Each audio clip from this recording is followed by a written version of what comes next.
നല്ല ചൂട് ചോറിൻ്റെയും കഞ്ഞിയുടെ കൂടെയും കഴിക്കാൻ പറ്റിയ രുചികരമായിട്ടുള്ള ഒരു വൻപയർ മെഴുക്കുവരട്ടി ഉണ്ടാക്കിയാലോ.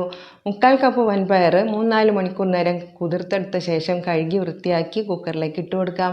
കൂടെ തന്നെ ഒരു നുള്ളു മഞ്ഞൾപ്പൊടിയും 1/2 ടീസ്പൂൺ മുളക് പൊടിയും പാകത്തിന് ഉപ്പും വേകാൻ ആവശ്യമായ വെള്ളവും കൂടെ ഒഴിച്ച് ഒന്ന് ഇളക്കി കൊടുത്ത ശേഷം കുക്കർ മൂടി നമുക്കൊരു 3 വിസിലിന് വേവിച്ചെടുക്കാം.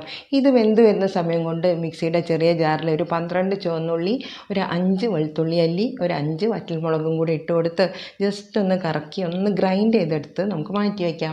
ഇനി കടായിലേക്ക് 2 ടേബിൾ സ്പൂൺ എണ്ണ ഒഴിച്ച് കൊടുത്തിട്ട് നമ്മൾ മിക്സിയിൽ ഇപ്പോൾ കറക്കിയെടുത്ത കൂട്ടുണ്ടല്ലോ അത് ഇതിലേക്ക് ഇട്ട് കൊടുത്ത് ഒന്ന് മൂപ്പിച്ചെടുക്കാം. കൂടെ തന്നെ കുറച്ച് കറിവേപ്പിലയും കൂടെ ഇട്ട് കൊടുത്ത് നന്നായിട്ടൊന്ന് വഴന്നു വരുമ്പോൾ നല്ലൊരു സ്മെല്ല് വരും. ഈ സമയത്ത് നമ്മൾ വേവിച്ച് വെച്ചിട്ടുള്ള വൻപയറും കൂടെ അതിലേക്ക് ഇട്ട് കൊടുക്കുന്നുണ്ട്. ഇനി 1 ടേബിൾ സ്പൂൺ തേങ്ങയും കൂടെ ഞാൻ ഇട്ട് കൊടുക്കുന്നുണ്ട് കേട്ടോ. ഇനി എല്ലാം കൂടെ നന്നായിട്ടൊന്ന് മിക്സ് ചെയ്തെടുത്ത് ചെറിയ തീയിൽ അതൊന്ന് ഡ്രൈ ആക്കി എടുത്താൽ വൻപയർ മെഴുക്കുവരട്ടി ഇവിടെ തയ്യാറായി.